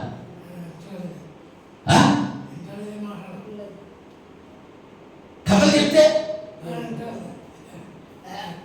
జనులు హితవాదం చేయించట్లేదు. అప్పుడు చెప్పాడు తిమోతితో పౌలు గారు, అవి ఇప్పుడు నెరవేరుతున్నాయి. ఇవాళ కథలు చెప్పేవాళ్ళే కావాలి. భాషలో కూడా వాక్యం ఖండించి చెప్పేవాళ్ళు, బుద్ధి చెప్పేవాళ్ళు అక్కర్లా.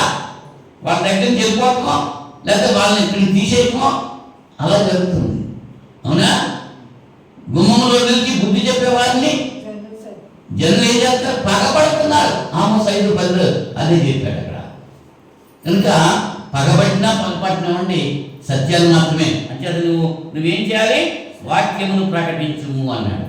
తీతుకు పత్రికలో కూడా మరి 1:10 అనేకులు విశేషముగా సున్నతి సంబంధులు, అవిధేయులు, వదలబోతులు, మోసపుచ్చేవారినై ఉన్నారు.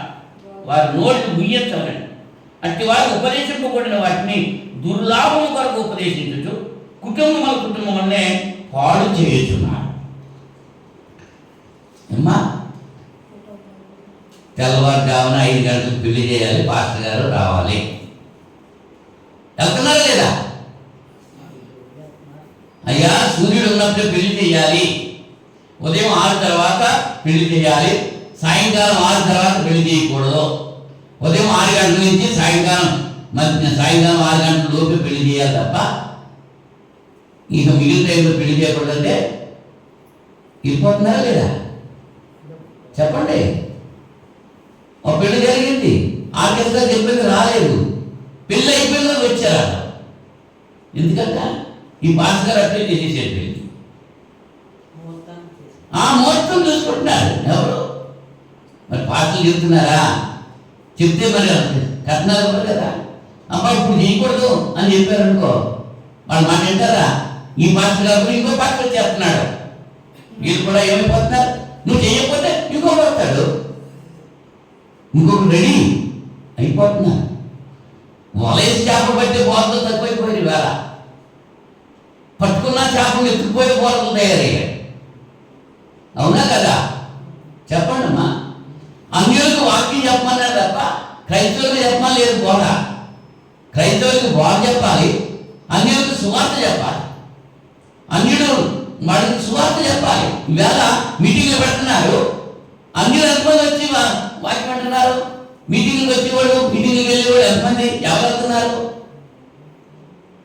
క్రైస్తవులు వెళ్తున్నారు, అన్యులు వెళ్తున్నారమ్మా. అన్యులు వెళ్తున్నారా? వింటున్నారా బోధ? ఆలోచించాను. అన్యులు వెళ్తున్నారా? క్రైస్తవులు బోధ చేస్తుంటే అన్యులు తిడుతున్నారు, ఇబ్బంది పెట్టేస్తున్నారు. నువ్వు ఎక్కడో నష్టాలు ఇక్కడ చెప్పలేదు అని చెప్పి మనోళ్ళు పెద్ద గొడవ చేసేసాడు. సువార్త వింటలేదు అన్యుడు. తండ్రి తగలేస్తున్నారు, వీళ్ళంటే తిరుగుతున్నారేంటి మీరు? ఎవరికి చెప్పాలి కదా అని చెప్తా? క్రైస్తవుల దగ్గరికి వెళ్తున్నారు, రక్షించబడిన వాళ్ళ దగ్గరికి వెళ్తున్నారు, వాక్యం తెలుసున్న వాళ్ళ దగ్గరికి వెళ్తున్నారు, ఇంటింటికి వెళ్ళిపోతున్నారు. వాక్యం తెలియని వాళ్ళ దగ్గరికి వెళ్ళి బోధ చేయాలి, క్రీస్తు గురించి చెప్పాలి, దేవుడి గురించి చెప్పాలి, వాళ్ళు మార్గం సరిపెడతారు, వాళ్ళ సంఘంలో చేసుకోవాలి. అలా కాదు, అన్ని అలిగేసి దాన్ని ముగ్గులు ఎంత తయారవుతున్నారు. అవునా కదా? అంచేత అనేకులైన అబద్ధ ప్రవక్తలు వెడలి ఉన్నారు అని పరిశుద్ధాత్మ తెలియజేస్తున్నాడు. సున్నతి సంబంధులు, అవిధేయులు, వదలబోతులు, వాళ్ళు ఎటువంటి వాడు? రహస్యంగా బోధిస్తున్నారు. అటువంటి వాళ్ళు ఇక్కడ తీయతైన సంఘంలో ఉన్నట్లుగా మనం చూసుకుంటున్నాం. మరి ఎదుగుల విషయంలో యేసు ప్రభు ఏం చేయాలని నిర్ణయం చేసుకున్నాడు అంటే అక్కడ ఇదిగో నేను 22వ వచనంలో, ఇదిగో నేను దానిని మంచము పట్టించి దానితో కూడా వ్యభిచరించి వారు దాని క్రియల విషయమై మారు మనసు పొందితేనే కానీ వారిని బహు శ్రమల పాలు చేస్తారు. ఇప్పుడు అది మారు మనసు పొందడానికి దానికి సమయం ఇచ్చాడండి. 21వ వచనంలో, మారు మనస్సు పొందుటకు నేను దానికి సమయం ఇచ్చింది కానీ అది తన జాగ్రత్తము విడిచిపెట్టి మారు మనసు పొందనొల్లదు. ఎన్నిసార్లు హెచ్చరిక చేస్తున్నారు వాక్యాలు. సంఘంలో ఎంతమంది వింటున్నారు? వాళ్ళ యొక్క పనులు ఎవరైనా మానుతున్నారా? ఎవరు చేయాల్సింది వాళ్ళే చేసేస్తున్నారు. కుక్క తోక వంకరని బద్దలేసి ఎంతసేపు కట్టినా, బద్దలు కట్టేసి ఎంతసేపు ఉంచినా ఆ బద్దలు ఇప్పేటప్పటికి మళ్ళీ వంకర అయిపోతుంది. అలాగే ఉంటున్నారు. వాక్యం వింటున్నారు, లోబడుతున్నారా? లోబడిన నల్లని ప్రజల వైపు దినమెల్ల నా చేతులు చాపుతున్నారని దేవుడు పిలుస్తున్నాడు వాక్యం ద్వారా. ఆయన పిలుపుకు విని మారుమనసు పొంది పశ్చాత్తాపడి క్షమించమని కోరితే ఆయన క్షమించడానికి సిద్ధంగా ఉన్నాడు. కానీ చాలా మందికి ఈ మారు మనసు అనుభవం ఉండాలి. ఏదో వాడుగా కుడి దగ్గరికి వెళ్తున్నారు, ఏదో తెచ్చుకుంటున్నారు, కాపాడులకు వెళ్తున్నారు, ఏదో తెచ్చుకుంటున్నారు, దుకాణం దగ్గర షాపులకు వెళ్తున్నారు, ఏదో తెచ్చుకుంటున్నారు. అలాగే సంఘంలో కూడా వెళ్తున్నారు, ఏదో కాసేపు తినేసి వెళ్ళిపోతున్నారు. అలా అనుకుంటున్నారే తప్ప సంఘము దేవుని క్రీస్తు యొక్క శరీరం అనేటువంటి భావము చాలా మందిలో లేదు. మీరు క్రీస్తు దేహానికి మీరు అవయవాలు ఉన్నారన్న సంగతి మీకు తెలియదంటున్నాడు. ఎవరికి అవయవాలు? మనం క్రీస్తుకి అవయవాలు. క్రీస్తు అంటే సంఘం, సంఘానికి అవయవాలు మనం. సంఘంలో ఒక్కొక్క అవయవంగా మనం ఉన్నాం. క్రీస్తు యొక్క శరీరంలో భాగాలుగా మనం ఉన్నాం. ఏ ఒక్క భాగం పాడైపోయినా శరీరం అంతా పాడైపోతుంది. పాడైపోతా అమ్మా. పళ్ళే నొప్పుకోలేనుకో శరీరం అంతా కాదు కదా, తిందాక అవునా, నీరసం వచ్చేస్తుంది. మరి శరీరం అంతా పళ్ళేనా? కంటికి బాధ తగిలినందుకో శరీరం అంతా బాధ వస్తుందా? రాదా? కాల్లో మునుగుచ్చుకున్నందుకు కాలు ఒక్కటైనా బాధ, మిగిలిన శరీరానికి బాధ లేదా? అవునా? మరి సంఘంలో ఉన్నటువంటి వ్యక్తులంతా కూడా ఒక్క శరీరంలో అవయవాలు అనేటువంటి ఏకభావం కలిగి ఉండాలని చెప్పి పౌలు గారు అక్కడ తెలియజేస్తున్నారు. మరి ఈ యెజబెల్ ఏం చేస్తుంది? మంచి వాళ్ళని యెజబెల్ అక్కడ ఉండడం వల్ల తాజంతా పోయి వనమంతా చేర్చాలి. అద్వితీయ సంఘంలో 5 మంచి లక్షణాలు కలిగి ఉన్నప్పటికీ ఈ యెజబెల్ అనే ప్రవక్త కాలిది ప్రవక్తని చెప్పుకుంటుంది. ఏమని యెజబెల్ గురించి ఏమంటున్నాడు? ఆమె ఏం చేస్తుందంట? 20వ వచనంలో, అయినను నీ మీద తప్పు ఒకటి నేను మోపవలసి ఉన్నది ఏమనగా, తాను ప్రవక్తిని అని చెప్పుకొనుచున్న యెజబెలు అనే స్త్రీని నీవు ఉండనిచ్చుచున్నావు. తాను చెప్పుకుంటుందే తప్ప తాను ప్రవక్తిని కాదు. ఇవాళ అటువంటి వాళ్ళు ఎక్కువ మంది అయిపోయారు. చెప్పుకుంటున్నారు మేము దేవుని సేవకులం, మేము దేవుని బిడ్డలు అని చెప్పుకుంటున్నారు, కానీ దేవుని బిడ్డలు కాదండి. దెయ్యం బిడ్డలే. బయటికి వెళ్ళిన తర్వాత లోపల ఉన్నసేపు దేవుని బిడ్డలా ఉంటున్నారు. చర్చి బిల్డింగ్ గేట్ దాటిన తర్వాత దేవుని బిడ్డలు కాదు, దెయ్యం బిడ్డలు అయిపోతున్నారు. అవుతున్నారా కాదా? ఆలోచించండి ఒకసారి. కనుక అటువంటి స్థితి ఈ రాత్రి సమయంలో నీకు నాకు ఉంటే దాన్ని మనం దూరపరచుకోవాలని పరిశుద్ధాత్ముడు ఈ రాత్రి సమయంలో హెచ్చరిక చేస్తున్నాడు. యెజబెలు స్వభావం మనలో ఉండకూడదు. యెజబెలు తేజాల సమయంలో ఉంది, దాన్ని తీసివేయలేకపోతే దానికి శిక్షిస్తారంటున్నాడు. యెజబెలుకి ఇచ్చేటువంటి శిక్ష ఏంటంటే దాన్ని ఏం చేస్తారంటున్నాడు? మారుమనసు పొందడానికి నేను దానికి సమయం ఇచ్చాను, కానీ అది తన జాగ్రత్తను విడిచిపెట్టి మారుమనసు పొందనలేదు. మరి ఏం చేయాలంటే దాన్ని, ఇదిగో దాన్ని మంచము పట్టించి దాంతో కూడా వ్యభిచరించే వారు దాని క్రియ విషయమై మారుమనసు పొందితేనే కానీ వారిని బహుశ్రమను పాలు చేస్తారంటున్నాడు. దానికి ఒక్కదానికే కాదు, దానితో వ్యభిచరించిన వారందరికీ కూడా. వ్యభిచారం అంటే మన వ్యక్తి కలయిక గురించి కాదు చెప్పేది. అక్కడ దేవుని విడిచి దేవుని వెంబడిస్తున్నావో అది వ్యభిచారం అవుతుంది. నిన్ను సృష్టించిన వాడు నీకు భర్త, నీ భర్తను విడిచి వేరొక పురుషుని చేస్తే అది వ్యభిచారమే. దేవుని విడిచి విగ్రహాన్ని నువ్వు అనుసరిస్తూ ఉంది. ఏంటి విగ్రహం? దేవుని కంటే ఎక్కువగా నువ్వు దేవుని ప్రేమిస్తున్నావు, అదే వ్యక్తి నీకు విగ్రహం. ఒక బొమ్మ చేసుకున్నాను పూజ చేయమని కాదు. ఆదివారం ఆరాధన సమయానికి వెళ్ళాలి, అప్పుడే వచ్చారు బంధువులు, నువ్వు ఆరాధనకు రాలేదు. ఇప్పుడు ఎవరు విగ్రహం అయ్యారు? నీ ఇంటికి వచ్చిన బంధువులా? ఎవరు విగ్రహం అయ్యారు? మరి దేవుడిని నువ్వు లక్ష్యం చేస్తే నీ బంధువులు కూడా తీసుకుని ఆరాధనకు వస్తావు. కానీ ఏం చేస్తున్నావు? బంధువులు నీకు విగ్రహం అయిపోయారు కాబట్టి నువ్వు దేవుని ఆలయానికి రాలేకపోయావు. అదే విగ్రహం. అప్పుడు దేవుని కంటే ఎక్కువగా దేన్ని ప్రేమించడానికి వీలేదు. దేవుడు ఊరుకోడు. ఆయన రావాల్సిన ఘనత మరొకరికి వెళ్ళటం ఆయనకి ఇష్టమో లేదు. కనుక యెజబెల్ ఏం చేస్తుంది? జాగ్రత్తగా ప్రోత్సహిస్తుంది, విగ్రహార్పితాన్ని తినడానికి ప్రోత్సహిస్తుంది, ఇన్ని రకరకాల కార్యాలు చేస్తుంది. అంచేత ఆ యెజబెల్ని నువ్వు ఉంచుకున్నావు వంచదండి, అది తప్పు నీ మీద. దాన్ని తొలగించేసుకోవాలి. ఆ యెజబెల్ మారడానికి నేను సమయం ఇచ్చాను, కానీ అది ఉపయోగించుకోలేదు. ఈవేళ నీకు నాకు సమయం ఇస్తున్నాడు దేవుడు. మంచం బట్టి చేస్తానంటున్నాడు. ఎందుకు వస్తున్నారు ఈ శ్రమలు? ఎందుకు వస్తున్నాయి ఇబ్బందులు? ఆలోచన కలుగుతున్నామా? దేవునికి లోబడుతున్నామా? ఆయన ఇష్టమైన మనుషులకు భూమి మీద సమాధానం అని చెప్పారు కదా. ఈ లోకంలో మనకి సమాధానం కావాలంటే ఆయనకి ఇష్టంగా మనం జీవించాలి. మనుషులు మెప్పించే జీవితం కాదు మనకు కావాల్సింది, దేవుడు మెచ్చుకునే జీవితం కావాలి. తల్లి తన బిడ్డను బాల్యం నుంచి ప్రభు యొక్క శిక్షలో బోధలో పెంచాలి. మరియా తన కుమారుడు యేసుక్రీస్తును అలాగనే పెంచిందా లేదా? సంసోన్ని అలాగే పెంచింది తల్లి. కానీ వాడు ఎదిగిన తర్వాత ఏం చేశాడు? తల్లి మాట వినలేదు, తండ్రి మాట వినలేదు. విన్నాడా? లేదు. యవన ప్రాయం వచ్చేసింది, బలవంతుడైపోయాడు. దేవుడు అతనికి బలం ఇచ్చాడు. ఇశ్రాయేలీయుల మీద పగ తీర్చుకోవడానికి బలం ఇచ్చాడు తప్ప ఆ దేవుడు ఇచ్చిన బలాన్ని తన కొరకు ఉపయోగించుకున్నాడు, దేవుని కొరకు ఉపయోగించలేదు. ఎప్పుడు ఉపయోగించాడు? ఆఖరిని ఉపయోగించాడు. దావీదు దగ్గర దేవుడు ఇచ్చిన బలాన్ని ఉపయోగించాడు. వాడితో పాటు అందరూ చచ్చిపోయారు. సుఖం ఏంటి? అవునా? కనుక దేవుడు మనకి చేసిన మేలును బట్టి అనుభవిస్తున్నప్పుడు మనము దేవుడికి కృతజ్ఞత చెల్లించి దేవుడి పని చేయాలి తప్ప అన్నీ అయిపోయిన తర్వాత నాకేది లేదు బాబు, దిక్కు లేని వాడును ప్రభు అని అక్కడ వస్తే దానివల్ల ఏమైనా ప్రయోజనం ఉందా? ఇవాళ చాలామంది ఉద్యోగస్తుల గురించి మాట్లాడుతున్నాను. మొదటి వారంలో నాకేమీ కొద్దిగా నాకు ఉందని పాడేసుకుంటారు. నెలాఖరు వచ్చేటప్పటికి ఏమంటారు? దిక్కు లేని వాడును ప్రభు. అలాగే అయిపోతున్నాయి. దావీదు గారు అంటాడు, దేవుని బిడ్డలు భిక్షమెత్తుగా నేను చూడలేదు అంటున్నాడు. దేవుని బిడ్డలు అడుక్కునేవాడు కాదండి, రాజులని యాచక సమూహం.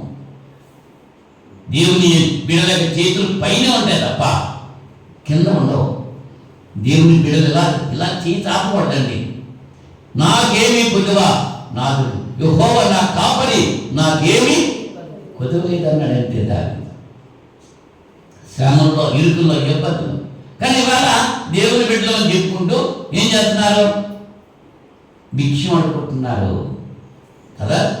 డొనేషన్స్ కలెక్ట్ చేయటువంటి ఏంటి? గౌరవంగా చెప్తున్నారు డొనేషన్స్ అని. అడుక్కోవాలా? నా దేవుడు అడుక్కునేవాడా? కష్టపడి పనిచేసి చెమటొచ్చి మన కుటుంబాన్ని ఎలా పోషించి సంరక్షించుకుంటున్నామో సంఘంలో కూడా ప్రతి వ్యక్తి కూడా కష్టపడి దేవుని సన్నిధికి తెచ్చి ఇవ్వాలి. కష్టపడిందే దేవునికి ఇవ్వాలి తప్ప మోసంగా చేసింది, అన్యాయంగా చేసింది దేవునికి ఇస్తే అంగీకరించడం. ఇవాళ గుండెల్లో పడిపోతున్నాయి. ఒక అంతంతుడైనటువంటి భక్తుడు కట్టలు చేసేసరికి వచ్చేస్తుంది వార్తలు వస్తున్నాయా? ఎవరో తెలియదు, ఎక్కడి నుంచి వచ్చిందో డబ్బు తెలియదు. అటువంటి డబ్బు తీసుకోకూడదు అని గ్యాహాజీ అలా తీసుకున్నాడు కాబట్టి వాడికి వాడి వంశానికి కుష్ఠరోగం వచ్చేసింది. దేవునికి ఇష్టం కాదే. ఆయన ప్రేమించే వారికి సమస్తం సమకూరుస్తాడు. ఏ లోటు రానివ్వడో, ఎప్పుడు కూడా ఏ లోటు కూడా రానివ్వడు. దేవుని నమ్మిన వారు యెహోవా యందు భయభక్తుల వారి చుట్టూ ఆయన తోట కావలి ఉంటాడు. ఎప్పుడు ఆయన భయము భక్తి యెజబెలుని వెంబడించనిటువంటి వాడు ద్వితీయ సంఘంలో ఉన్నారు.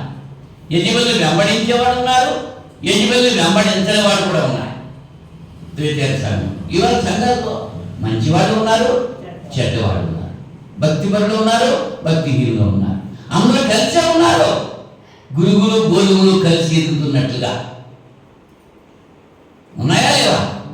యజమాని విత్తనాలు చల్లేసిరంటే గోధుమలు, యేసుప్రభువు చెప్పినట్లు ఉపమానంలో గోధుమలే చల్లాడు. కానీ ఏమైంది? తర్వాత పనివారు చూస్తున్నారు, అయ్యా మీరు గోధుమలు చల్లారు కదా, గురుగు మొక్కలు వచ్చినాయి ఏమిటి అని అంటున్నారు. ఎవరు చల్లేశారంట? సాతాను చల్లేశాడు. మనం కలుపు మొక్కలు చల్లుతామా? అయ్యే వచ్చారు. ఎవరు పుట్టించారు? భూమి మొలిపించుగాక భూమి ముంచారు. నువ్వు కష్టపడి సేద్యం చేస్తావు కానీ భూమి నీకు ముళ్ళ పొదలు కష్ట పొదలు మొలిపిస్తుంది అన్నాడు ఏదైనా తోటలో ఆదాలతో దేవుడు. కష్టపడి మనం చేస్తున్నాం కానీ దేవుడు ఏం చేస్తున్నాడు? దెయ్యం ఇచ్చి అప్పుడు దేవుని మాటలు లోపడుతున్నావా, దెయ్యం మాటలు లోపడుతున్నావా? రెండు ఒకేలా ఉంటాయి, రెండింటికి తేడా ఏం లేదు. ఇవాళ దేవుని ప్రవక్తలు అబద్ధ ప్రవక్తలు ఒకేలా ఉంటున్నారు. వాళ్ళెవరో వీళ్ళెవరో తెలుసుకునేటువంటి అవకాశం కలగట్లేదు. వారి క్రియల వలన మీరు వారిని కనిపెట్టండి అంటున్నాడు పరిశుద్ధాత్మ. యజమానులు చెప్పారు, సేవకులు వచ్చి, అయ్యా ఆ గురుగు మెక్కలు పీకేయమంటారా? యజమాని ఏం చెప్పాడంటే జీవితం. ఒకవేళ గురుగు మొక్కలు పీకపోయి గోధుమ మొక్కలు పీకేస్తారేమో మీరు. రెండింటిని కూడా పెరగనే ఉంటే కోతకాలం వస్తుంది కదా, అప్పుడు దేవుని దాన్ని సెపరేట్ చేయొచ్చు. అది ఫలించిన తర్వాత గురుగులు గోధుమలు కాస్తాయా? గురుగు మొక్కలు గోధుమలు కాస్తాయా? కాయలు కదా. మంచి చెట్టు మంచి ఫలాలు ఇస్తుంది, చెడ్డ చెట్టు చెడ్డ ఫలాలు ఇస్తుంది. ఆ చెట్టు మంచిదా చెడ్డదా అన్నది దాని యొక్క ఫలాలు బట్టి తెలుసుకోవాలి. ఫలాలు ఫలించాలి. మంచి ఫలాలు ఫలిస్తే దేవుని పెట్టారు. ఈవేళ గలతీ పత్రిక 5వ అధ్యాయంలో తెలియజేసినటువంటి శరీర కార్యాలు ఆత్మఫలం గురించి మనం ఆలోచించేస్తే, ఆత్మఫలము 9 విధాలైనటువంటి లక్షణాలు కలిగి ఉంటుంది ఆత్మఫలం. మరి శరీర కార్యాలు విస్తారంగా ఉన్నాయి కదా. మరి ఆత్మతో శరీర క్రియల్ని చంపాలి అన్నాడు. పరిశుద్ధులుగా మనం జీవించాలి. అలా జీవించడానికి దేవుడు సమయం ఇచ్చాడు. ఈ యజమానికి సమయం ఇచ్చాడు. అది మారుమనసు పొందడానికి దానికి ఒక సమయం ఇచ్చాడు. సమయం ఇచ్చినా కానీ ఉపయోగించుకోలేదు. మరి దేవుడు మనకే సమయం ఇస్తున్నాడు.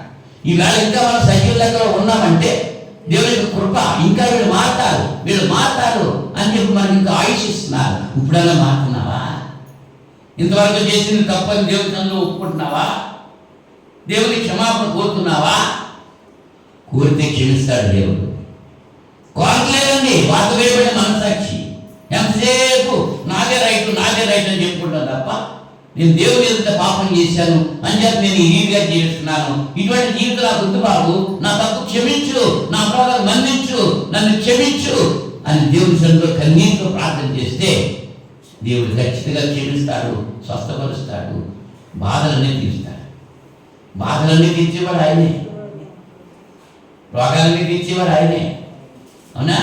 వేదనలన్నీ తీర్చేది ఆయనే అని ఎవరు చెప్పుకోవాలి? మనం ఆయనకి చెప్పుకుంటూ మానేసి మనుషులు చెప్పుకుంటున్నారు చాలా మంది. అయ్యా మా గురించి ప్రార్థన చేయండి. ఎవరు తింటే వాళ్ళలాగా చేస్తారు, ఒకరు తింటే ఇంకొకలాగా అలా చేస్తారు. ఎవరైనా రోగిగా ఉంటే అతడు ప్రార్థన చేసుకోవాలన్నాడు యాకోబు పత్రికలో. మీతో ఎవరికైనా శ్రమ సంభవించినా అతడు ప్రార్థన చేయాలి. శ్రమ ఎవరికి వచ్చిందో వాళ్ళే ప్రార్థన చేయాలి. నాకు ఈ శ్రమ చేసి ప్రార్థన చేయమని ఏం చేస్తారు? మనుషుల దగ్గరికి వెళ్ళి మొక్కుతున్నారు. వాళ్ళు చేస్తే తీరుతుందా? దేవుడు చెప్పిన మాట అది. ఆ మాట ప్రకారం జీవించాలి. వారు మనసు పొందాలని సమయం ఇచ్చాడు, కానీ యజబెలు పొందింది కాదు అని చెప్తానికి ఏం చేస్తున్నాడు? మంచం పట్టించేస్తానన్నాడు. దాని పిల్లలు చంపేస్తానన్నాడు. దాని పిల్లలు అంటే యజబెలు అనుసరించేవారు దాని పిల్లలు ఉన్నారు. ఇవాళ యజబెలు అనుసరించేవారు సంఘాలలో చాలా మంది ఉన్నారు. భర్తలు అంటే లెక్క లేదు, బిడ్డల్ని అదుపులో పెంచడం లేదు, అటువంటి స్త్రీలు ఉన్నారు. ఇప్పుడైనా వాళ్ళు మనసు పొందాలని లేఖనం సెలవు చేస్తుంది. మారితే మంచిది. కొంతమంది భార్యలు అలాగా ఉన్నారు, కొంతమంది భార్యలు ఉన్నారు. గుణవతి అయిన భార్య దొరికిట అరుగు అది ముత్యము కంటే అమూల్యమైనది. యోగ్యురాలు తన పెనిమిటికి కిరీటం ఎక్కడ ఉంటుంది? శిరస్సు మీద ఉంటుంది కిరీటం, నెత్తి మీద ఉండాలన్నమాట. ఎవరుంటారు? యోగ్యురాలు ఉంటారన్నమాట. యోగ్యత కలిగిన భార్యను తన భర్త నెత్తి మీద పెట్టుకుని పూజ చేసుకుంటాడు. అవునా? మరి ఎక్కడ పెడుతున్నారు ఇప్పుడు? ఎవరుంటున్నారు నెత్తి మీద? సిగ్గు తెచ్చినది సాతాను, అదే చెప్పేది. మూర్ఖురాలు కంటకరాలతో కాపురం చేయడం కంటే మిద్దె మీద ఒక మూల కూర్చొని మేలు అంటున్నాడు సామెతల గ్రంథం. కనుక ప్రియ సహోదరుడా, ఈ రాత్రి సమయంలో వాక్యం వింటున్నటువంటి నీవు భార్యగా నీ భర్తకు లోబడి ఉంటున్నావా? భర్తగా నీ భార్యను ప్రేమిస్తున్నావా? యెజెబెలు అహాబుల వలె మన కుటుంబాలు ఉన్నాయా? ఒకవేళ ఉంటే ఇప్పుడైనా మార్చుకోవడానికి ప్రయత్నించేది. దేవుడు అదే అవకాశం ఇచ్చాడు. నేను దానికి మారుమనసు పొందడానికి సమయం ఇచ్చాను, కానీ అది మారలేదు అని చెప్పి ఇక్కడ తెలియజేస్తున్నాడు. అయితే యెజెబెలును అనుసరించిన వారితో ఏం చెప్తున్నాడంటే, వాళ్ళకి కొరింథీ మొదటి పత్రిక 10:13 సహించగలిగిన దానికంటే ఎక్కువగా శోధన మనకి రాదు. శోధన వచ్చినప్పుడు దాన్ని తప్పించుకునే మార్గం అక్కడ దేవుడు ఏర్పాటు చేస్తాడు. అంటే మీ పైన ఏ భారము పెట్టను అంటున్నాడు. మనకి ఏం చెప్తున్నాడండి? మీ పైన మరి ఏ భారమును పెట్టను. 24 అయితే తుయతైరులో కడమవారైన మీతో అనగా ఈ బోధను అంగీకరింపక సాతాను యొక్క గూఢమైన సంగతులను ఎరుగము అని చెప్పుకుని వారందరితో నేను చెప్పుతున్నది ఏమనగా, మీపైన మరి ఏ భారమును పెట్టను. నేను వచ్చే వరకు మీకు కలిగి ఉన్న దాన్ని గట్టిగా పట్టుకునడి. నేను నా తండ్రి వలన అధికారం పొందినట్టు జయించుచు అంతం వరకు నా క్రియలు జాగ్రత్తగా చేయు వారికి జనుల మీద అధికారం ఇచ్చేదను. అతను ఇనుప దండంతో వారిని ఏలు. జనుల మీద అధికారం ఇస్తానంటున్నాడు ఆయన. జనాల మీద అధికారం అండి. కీర్తనల గ్రంథం 2వ అధికారుల గురించి రాజులు కూడా ఏకమయ్యి అని చెప్పి అంటున్నాడు. ఈ లోక సంబంధ అధికారాల గురించి అక్కడ తెలియజేస్తున్నాడు. మరి ఈ దినాల్లో అధికారులు ఎవరు ఉన్నారు? కలెక్టర్లు ఉన్నారు, ఎంఆర్ఓ ఉన్నారు, ఎండిఓ ఉన్నారు. ఇటువంటి అధికారులు అంతా కూడా ఉన్నారు. ఆ అధికారం ఎవరిస్తారు? దేవుడు మనకి ఇస్తారు. అందరూ అధికారులు ఉంటారండి. రోమపత్రిక 13 ప్రతి అధికారం దేవుడి నుంచి వచ్చిందే. దేవుడు ఇస్తేనే తప్ప అధికారం మనకి రాదు. కలెక్టర్ గారు ఉన్నారంటే ఆవిడ చదువుకున్న వాళ్ళు ఎక్కడ లేరా? ఎంతమంది లేరు? మరి ఆమెకే కలెక్టర్ ఇచ్చిందంటే అది దేవునే ఉద్దేశం. ఎంఆర్ఓ ఉన్నారు, ఆవిడ మరి ఆవిడకి ఆ అధికారం ఎలా వచ్చింది? దేవుడు ఇచ్చాడు. ఆమెతో చదివిన వాళ్ళు లేరా? ఆమె కంటే బాగా చదివిన వాళ్ళు లేరా? ఉన్నారు. కానీ ఆమె దేవుడు ఇచ్చాడు అధికారం. ఆ సత్యాన్ని మనం గ్రహించాలి. జయించే వారిని అంటే దేవుని యందు భయం కలిగి భక్తి కలిగి జీవించే వారికి దేవుడు మేలు చేయకుండా మానడు. ఇంకా ఏం చేస్తానంటాడంటే వేకువ చుక్కనిస్తానంటున్నాడు. ప్రకటన గ్రంథం 22:16 ఆ వేకువ చుక్క యేసుక్రీస్తే అనేటువంటి విషయాన్ని ఇక్కడ మనం చూస్తుంటున్నాం. సంఘం కోసరము ఈ సంగతులను మీకు సాక్ష్యం ఇచ్చినకు యేసు అను నేను నా దూతను పంపి ఉన్నాను. నేను దావీదు వేరు చిగురును సంతానము ప్రకాశమానమైన వేకువ చుక్క ఉన్నాను. వేకువ చుక్క ఎవరండి? యేసుక్రీస్తే. యేసుక్రీస్తే మనకి ఇస్తే ఇంకా మనకి ఏంటంటే ఏముంది? కనుక పిల్లరా, లోకంలో మనం ఉన్నాము, లోకస్తుల వలె జీవించకూడదు. పడవ నీటి మీదే నీటిలోనే నడవాలి, కానీ నీరు పడవలోకి రావడానికి వీలేదు. లోకంలో మనం ఉన్నాం, లోకంలో పాపం ఉంది, పాపంలో మనం ఉన్నాము, పాపం మనలో ప్రవేశించడానికి వీలేదు. అలా ప్రత్యేకంగా ఉండాలని చెప్పి దేవుడు కోరుకుంటున్నాడు. పౌలు గారు కూడా ఏమంటున్నాడంటే, నా కొరకు నీటి కిరీటం ఉంచబడ్డది, అది నాకు మాత్రమే కాదు, నా వలే దేవుని యందు భయభక్తులు కలిగిన వారు అందరికీ కూడా ఉంటున్నాను. కానీ ఆ కిరీటం ఎదురుకుండా ఉంది. కానీ నేను వెళ్ళే వరకు, అంటే నేను మరణించే వరకు ఈరోజు సాతాను నన్ను ఏం చేస్తుంది? వెనక్కి లాగేస్తుంది. అంచేత నా శరీరాన్ని నలగొట్టుకుంటున్నాను అంటున్నాడు. దినదినం నా శరీరాన్ని నలగొట్టు శరీరాన్ని నేత్రాన్ని దేవుడము దేవుని మృత్యు కావవి లోకంలో నిచ్చే. కనుక శరీరాశ నేత్రాశ చూపడము మనం చంపుకోవాలి, శరీరక్రియలను చంపాలి, ఆత్మతో మనం జీవించాలి. యోహాను సువార్త 17వ అధ్యాయము 11వ వచనంలో యోహాను సువార్త అంటుంటే 17వ అధ్యాయంలో యేసు ప్రభు వారు తండ్రి అయిన దేవునికి చేసినట్టు ప్రార్థన 17వ అధ్యాయం చదువుకోండి, ధ్యానయుక్తంగా చదువుకుంటే దాంట్లో 11వ వచనంలో ఏమంటాడంటే, నేను ఇతర లోకంలో ఉండను కానీ వీరు లోకంలో ఉన్నారు, నేను నీ ఎదుగు వచ్చుచున్నాను పరిశుద్ధుల తండ్రి, మనము ఏకమైన లాగున వారిని ఏకమై ఉన్నట్లు నీవు నాకు అనుగ్రహించిన నీ నామముందు వారిని కాపాడును అని శిష్యుల గురించి తెలియజేస్తూ ఉంటున్నాడు. తండ్రితో ప్రార్థన చేస్తున్నాడు, నేను లోకాన్ని విడిచేస్తున్నాను, నీ దగ్గరకు వచ్చేస్తున్నాను. అలాగే 16వ వచనంలో, నేను లోక సంబంధి కానట్టు వారిని లోక సంబంధులు కాదు, సత్యం ముందు వారిని ప్రతిష్ఠ చేయము, నీ వాక్యమే సత్యం. క్రీస్తును వెంబడించేటప్పుడు మనం క్రీస్తు లోక సంబంధి కాదు, మనం కూడా లోక సంబంధంగా ఉండకూడదు. ఆయన్ను మనస్సు కలిగి మనం జీవించాలి. క్రీస్తు యేసు కలిగిన ఈ మనస్సు మీరును కలిగి జీవించండి పౌలు గారు ఫిలిప్పీ సంఘంతో తెలియజేసుకుంటున్నారు. కనుక మనం ఈనాడు బోధనను పరిశీలించాలి. అపొస్తలుల కార్యాలు 17వ అధ్యాయంలో, అపొస్తలుల కార్యాలు 17వ అధ్యాయం 10వ వచనంలో 11వ వచనం చూస్తే, మీరు దెస్సలోనికలో ఉన్న వారి కంటే గనులయ్యుండిరి కనుక ఆసక్తితో వాక్యమును అంగీకరించి పౌలును శీలయును చెప్పిన సంగతులు అలాగున్నవో లేవు అని ప్రతి దినము లేఖనములు పరిశోధించుతూ వచ్చేది.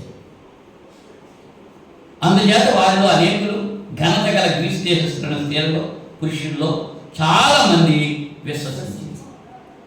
దీన్ని బట్టి వాక్యాన్ని పరిశీలించారు కాబట్టి బెరయలో ఉన్నటువంటి క్రైస్తవులు దెస్సలోనికలో ఉన్న క్రైస్తవుల కంటే గనులు అన్నమాట. ఏం చేస్తే ఏది చెప్తే అది వెంటలేదు. వాళ్ళు చెప్పిన బోధ వాక్యానుసారంగా ఉందా లేదా పరిశీలన చేశారు. ఈవేళ పరిశీలన లేదండి, అందుచేత క్రైస్తవ లోకం దిద్దారిపోయిన పరిస్థితిలో ఉంది. ఎవరు ఏది చెప్తే అది రైటే అనుకుంటున్నారు. ఆ చెప్పబడ్డది లేకుండా ఉన్నదా లేదా పరిశీలన చేయట్లేదు. పరిశీలన చేయాలి. ఇంత వినదకు ఎవరు చెప్పినా వినంతని వేగపడక వివరించలేదు.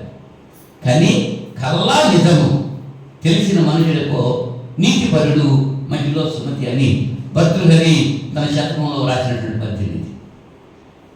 నీతిమంతులుగా ఉండాలంటే మంచి ఎవరు చెప్పినా వినాలి. విన్నదాన్ని వెంటనే అనుసరించడం కాదు, లేఖనానుసారంగా ఉందా లేదా అనేటువంటి పరిశీలన చేయాలి. లేఖనానుసారంగా ఉంటే దాన్ని అనుసరించు, లేకపోతే దాన్ని విసర్జించు. అది చేయటం లేదు. మొహమాటలు ఎక్కువైపోతున్నాయి. అబ్బాయి వీడు మా వాడే కదా, ఈయన మా ఇంటి పేరు లేదు కదా, ఈయన మా బంధువులే కదా, ఈయన ఒక సంఘం పెట్టేసాడే కదా, అందులో మనం వెళ్ళకపోతే బాగోదు కదా అని ఏం చేస్తున్నారు? వాక్యం వరకు వెళ్తున్నారా, మంచి పక్కన వెళ్తున్నారా? ఈ చింతపల్లి గ్రామంలో ఎన్ని సంఘాలు ఉన్నాయి ఆలోచించండి ఒకసారి. ఎవరెవరు పెట్టేశారు, ఎందుకు పెట్టారు, ఎక్కడ పెట్టారు, ఎప్పుడు పెట్టారు, ఈ చరిత్ర అంతా మీకు తెలుసు కదా. ఆదిమ సంఘం ఒకటే ఒక సంఘం, అందులో విడిపోయారు. 600 సంవత్సరాల తర్వాత రోమన్ క్యాథలిక్లు విడిపోయారు క్రీస్తు సంఘంలో నుంచి. అక్కడి నుంచి మిగిలినవాడు ఏ సంఘము ఏ స్థలంలో ఏ సంవత్సరంలో ఎవరి చేత స్థాపించబడ్డది అన్నటువంటిది రికార్డు ఉంది. చాలాసార్లు తెలియజేశారు మీకు. ఆదిమ సంఘము, ఆది అపొస్తలుల సంఘము అది క్రీస్తు తన రక్తం ఇచ్చి కొన్న సంఘము, క్రీస్తు శిరస్సుగా కలిగిన సంఘము. ఇది మాత్రమే బైబిల్ గ్రంథంలో ఉన్నటువంటి సంఘము. రోమపత్రిక 16:16 క్రీస్తు సంఘములు అన్నీ మీకు వందనములు చెప్పుతున్నవి. ఇంక మిగిలిన సంఘాలు ఇందులో ఏమి లేవండి. బైబిల్లో లేనటువంటి సంఘాలు పట్టుకుని వేలాడుతున్నారు అనేకులు. మరి ఎక్కడికి వెళ్ళిపోతారు? ఎక్కడికి వెళ్ళిపోతారు చెప్పండి. నిత్య జీవం కావాలా? ఈ లోకంతో పొత్తు కావాలా? ఈ లోకంతో పొత్తు దేవుడితో విరోధము. నువ్వు మరణించిన తర్వాత నీ ఆత్మ ఎక్కడికి వెళ్తుంది? నిత్య జీవంలోకి వెళ్తుందా, నిత్య నాశనంకి వెళ్తుందా? నువ్వు ఆలోచన చేసుకో. బెరయలో ఉన్నటువంటి క్రైస్తవులు ఎందుకు లేఖనాలు పరిశీలన చేశారు? పౌలు సేవలు వాక్యం చెబుతుంటే అలా ఉన్నవా లేవా అనేటువంటి విషయాన్ని ఆలోచన చేసి వాళ్ళు పరిశీలన చేశారు. ఈ దినాల్లో ఆ పరిశీలనాత్మకమైనటువంటి మనస్సు, విశ్వాసం కలిగి ఉండాలి. ఏది పడితే అది నమ్మడానికి వీలు లేదు. నేను చెప్పిందైనా, మీరు చెప్పిందైనా, ఎవరు చెప్పిందైనా, పౌలు గారే చెప్తున్నారు, మేము ప్రకటించిన సువార్త కాక వేరొక సువార్త మేమైనను పరలోకం నుంచి ఒక దేవదూత వచ్చినా అతడు శాపగ్రస్తుని. గలతీ పత్రిక 1వ అధ్యాయము 8వ వచనంలో ఉంది. ఈ లేఖను చూసుకోండి, ఆ లేఖనం ఉందా లేదా చూసుకోండి. మేము ప్రకటించిన సువార్త కాక వేరొక సువార్త అన్నాడు. ఎవరు చెప్పినా నమ్మొద్దని చెప్పాడు. అవునా? కనుక ప్రియ సహోదరి సహోదరులారా, తుయతైరులో ఉన్నటువంటి సంఘం 5 రకాల విడిపింపు పొందింది. కానీ ఒకే ఒక తప్పు కలిగి ఉంది. అది ఏంటన్నమాట, మనం మంచి ఎంత చేసినా ఒక్క చెడు చేసేటప్పటికి ఆ మంచి అంతా ఏమైపోతే కలిసిపోతుంది. మనం ఎంత చెడ్డ చేసినా ఒక మంచి పని చేసామనుకో ఆ చెడ్డ పని అంతా కూడా కొట్టుకుపోతుంది. ఇప్పుడు ప్రజెంట్ సిచ్యుయేషన్ కావాలి మనకి, పాస్ట్ కాదు, గతించిపోయింది చాలు. మనం అలాగే ఉన్నాం, కానీ అలా ఉండడానికి ఆ కాలం చాలు. ఇప్పుడైనా సరే క్రీస్తులోకి రండి. క్రీస్తు యేసులో ఉన్న వారికి ఏ శిక్ష ఇది లేదు. వ్యభిచారంలో పట్టుబడ్డ స్త్రీతో యేసు ప్రభువు చెప్పిన మాట, అమ్మా ఇక నువ్వు పాపము చేయకు. ఇలాంటి సమయంలో ఆ మనస్సు ఎంతమంది కలిగి దేవుని సన్నిధిలో ప్రార్థన చేస్తారు, వారంతా కూడా దీవించబడతారు. ఇంత మర్యాద నేను పాపం చేశాను, నా పాపాలు క్షమించిన ఆయన, ఇక నుంచి నీ బిడ్డగా జీవించడానికి నేర్చుపడుతున్నాను, నీ కృప నీ కాపుదల నాకు అనుగ్రహించు అని ఎంతమంది ప్రార్థన చేస్తారో వారందరినీ కూడా దేవుడు దీవించి ఆశీర్వదిస్తారు. అట్టి ఆశీర్వాదాలు మనమంతా కూడా పొందాలని ప్రేమతో తెలియజేస్తూ ముగిస్తున్నాం. ప్రార్థన చేసుకుందాం. మహోన్నతుడా, సర్వశక్తి సంపన్నుడా, సర్వోన్నతుడా, సర్వాంతర్యామి, మీ పరిశుద్ధ నామానికి స్తోత్రాలు సమర్పణ చేస్తున్నాం. ఈ రాత్రి సమయంలో తుయతైరులో ఉన్నటువంటి సంఘపు దూతతో చెప్పినటువంటి మాటలు, ఆ సంఘంలో ఉన్నటువంటి మెప్పులు, ఆ సంఘంలో ఉన్నటువంటి లోటు, ఆ లోటుని ఎలా తీర్చుకోవాలో, తీర్చుకోకపోతే వచ్చే శిక్ష ఏమిటో, నేటి సంఘాల్లో కూడా ఉన్నటువంటి లోపాలు సరిచేసుకుని అలాగే జీవిస్తే దీవించబడతారని, ఇచ్చిన సమయాన్ని సద్వినియోగం చేసుకోకుండా ఇంకా పాపంలోనే కొనసాగితే యజమానులను ఎలాగైతే మంచం బట్టి దాన్ని బాధిస్తారో దాని పిల్లలు కూడా చంపుతారని మీరు సెలవిచ్చారు. అటువంటి శిక్షలు మేము అనుభవించాలి అనే ఆలోచన వాక్యంలో ప్రతి బిడ్డ గ్రహించి యజబలి లేకుండా నాయన మారు మనసు పొంది పశ్చాత్తాపడి వాక్యానికి విరుద్ధంగా కాకుండా వాక్యానికి అనుకూలంగా జీవిస్తూ మరణించిన తర్వాత నిత్యజీవం పొందడానికి మీ కృపా సహాయం అనుగ్రహించమని ప్రార్థన చేస్తున్నాం. ఎటువంటి వాక్యం మీ హృదయాల్లో 30 అభినంతగా ఫలించడానికి సహాయం చేయండి. మీ చిత్తమైతే మరి శుక్రవారం మేమంతా కలిసి మిమ్మల్ని స్తుతించి గణపరిచి మీ లేఖనాలు ధ్యానించే భాగ్యం దయచేయండి. యేసుక్రీస్తు వారి పరిశుద్ధుని నామములో ఈ ప్రార్థన వేడుకుంటున్నా పరలోక తండ్రి, ఆమేన్. అందరికీ వందనాలు.